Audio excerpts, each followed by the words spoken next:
Hello, all. Welcome to part 2 of back care. Yes, an important thing. Take care of this back. I hope all of you did some exercises yesterday just to try them out. If they're too confusing, I hope you visited the website. But if not, hopefully everything was good. So today, I have for you part 2, and again, it's less about specifically the back. I mean, all of these will help your back. But exercise is definitely something. But what else do we do that really helps our brain and also helps our body in all aspects? And that is healthy eating habits. So it's something good, to have. It's something that we should always be cognizant of, because one factor that, especially with back pain, is the heavier you are, the harder it is for your back to support the weight. So, there are things you can do exercise-wise, things like that. Some people are born, it's like glandular, or, there's different things. But at the same time, there are ways of reducing too much excess weight, and eating healthily. And healthy eating habits will help maintain that, which also helps maintain your back to keep, your spine happy and things like that. So we exercise, helps both our body and our mind. We eat healthily, helps both our body and our mind. Because without food, the brain does not function very well. Our brain is made up of, let me check. Okay, so I didn't really find, so it's around about 20% of glucose-derived energy making is the main consumer of glucose, which is the brain. But glucose, which is sugar, but it's good sugar. But glucose metabolism provides the fuel for physiological brain function through the generation of ATP, non-neurocellular maintenance, as well as a generation of neurotransmitters. So it's all stuff that why glucose is good for the brain. Therefore, tight regulation of glucose metabolism. Oh, one moment, please. Alright, I'm sorry about that interruption. I might have another one, but luckily I can just pause it. You don't have to listen to my conversation or anything like that. So therefore, tight regulation of glucose metabolism is critical for brain physiology, and disturbed glucose metabolism, disturbed is not what we want, in the brain underlies several diseases affecting both the brain itself as well as the entire organism. So again, this is how food, is where we get our glucose from, is helpful in making sure that we have a healthy body and a healthy mind. Thinking straight, things like that. Okay, so now we turn to healthy eating habits. So this tip sheet introduces some healthy eating habits that direct support professionals, or DSPs, is what our technical term is, can discuss with the individuals they serve and encourage them to select a few habits to try. So why is it important to eat healthy? When you get healthy, your body can stay strong and work well. This means that you won't get sick as often and will have plenty of energy to do the things you like. Yay! That is a great reason to eat healthy. And then you'll have all the glucose as well. So, one moment, I'm sorry. Okay, so what are healthy eating habits, though? So what are they? So here's a list of habits that can help get you started. Find two or three that you and the individual so find two or three that you individually can work on. So, well, we're going to go over all of them. But again, it's kind of picking ones. It doesn't mean you have to do all of these. It means doing some would be very helpful, and not doing others doesn't mean that you've done anything wrong at all. It means that you chose to do something else. Just like all the diets out there, which, I mean, they're all kind of fad diets, but still, all of them have people eating different foods, saying this is the one to eat and this is the one to eat and things like that. I think more to the point is that people are trying it. So, number 1, add more vegetables to your day. And actually, number 1 for me, before vegetables, make sure you have a good stockpile of water.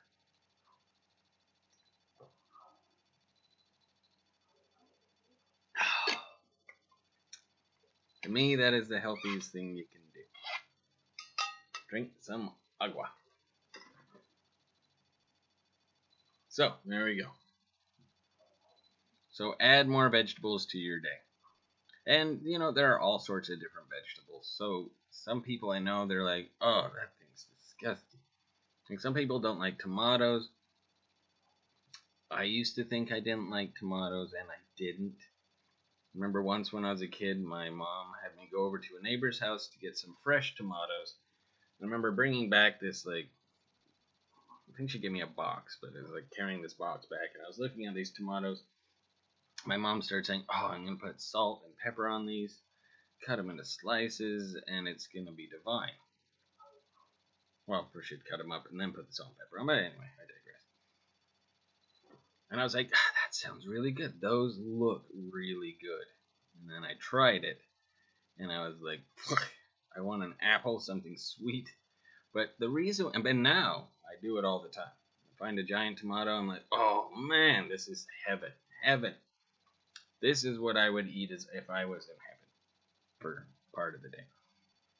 And so your palate is just basically the things you eat, it develops over time. So the more you introduce to it, the more it gets used to it, and the more it starts to enjoy it. And especially when your body's like, yeah, this is good, I like this. That's why you want to keep trying different things and not just try them once and say that's it. Try them with different things as well. But there are all sorts of vegetables. Tomato is actually not a vegetable; it's a fruit. So sorry about that.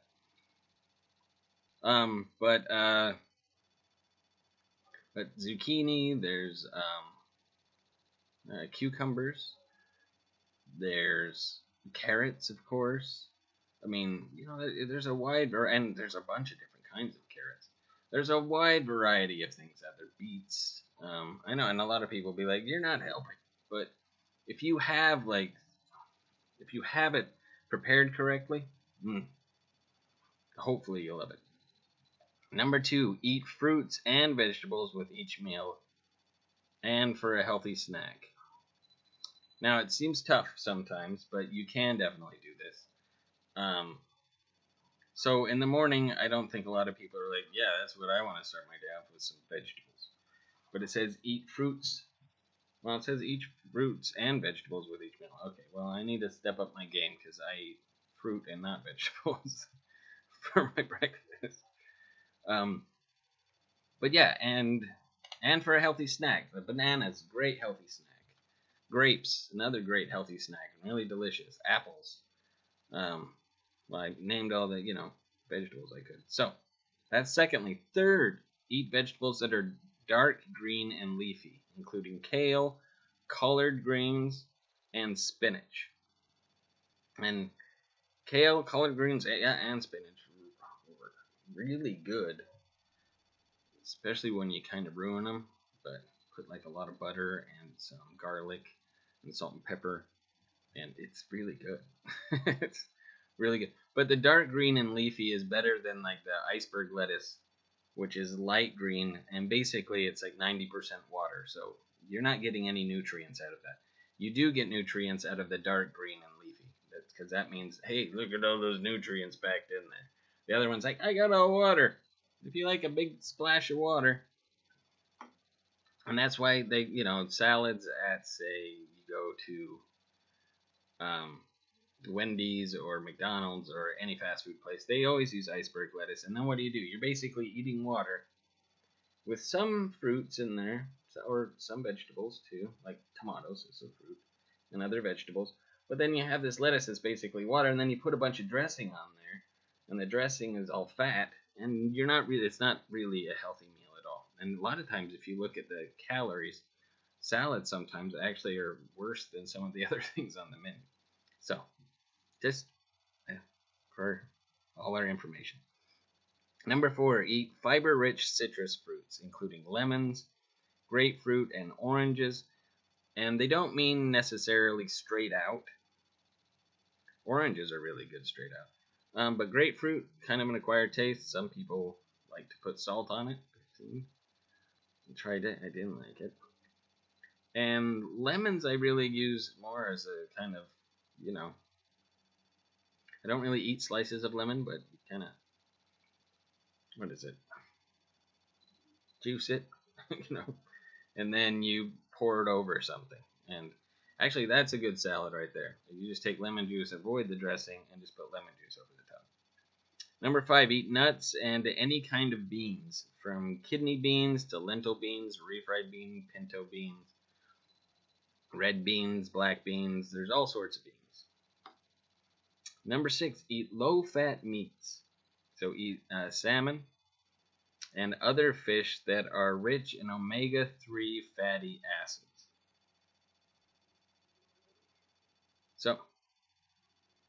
So fish apparently is what they're saying. It's low fat.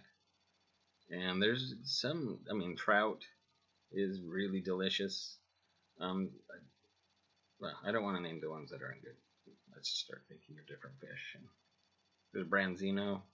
Anyway, that's a dish made with fish. Anyway, number 7, switch to fat-free or low-fat 1% milk and other dairy products. Also, you can also switch to almond milk or rice milk. That actually tastes pretty good. There's almond milk, rice milk. There's others as well that are made from grains such as nuts.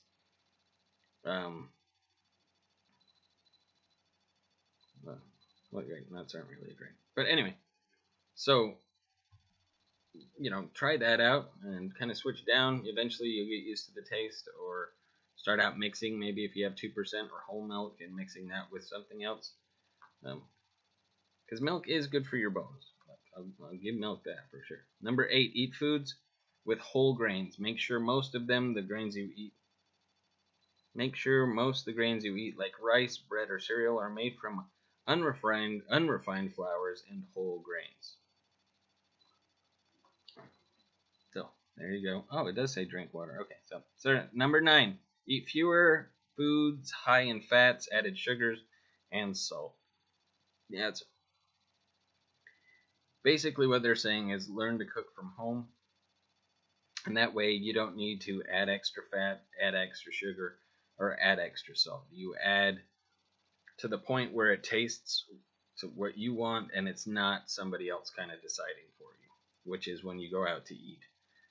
They'll put in as much as they want to make it taste fantastic, but you can still do it with less and make it even better sometimes, just depending on what ingredients you have in your house. Number 10, drink water.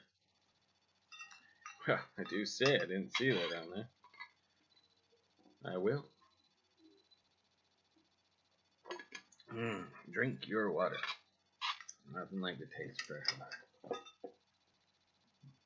Instead of sugary drinks, sodas have lots of sugar and calories. Number 11, this is good to do. Plan your meals ahead. There you go. Number 12, eat slowly and stop when you are full. And to go along with this, because it says stop when you're full, and I was always told, sorry, I know time's almost up. But I was always told that you need to finish your plate. And then my family would just be like, "Here's a big plate of food." I'm like, I didn't want to eat all that. Why did you give me all that? Well, eat it. I made it, and it's like, that's too much. And then when I didn't finish, you get like, there are starving people in other parts of the world that would be happy, and yeah, all sorts of arguments with that. So part of that, and I took a foods class with one of the people that used to come to our program, and the teacher in the class said that what people should switch to is using smaller plates. So when you're serving, serve on a smaller plate, or serve up a portion that you want to eat, so that you're not taking, more than you can eat and then you're wasting it. Take what you can to eat and eat till you're full, and then just say, "Hey, good, I did clean my plate, and I'm full, and I know I don't need anymore," and then you're good to go. So smaller plates. And lastly, limit the amount of fast food you eat.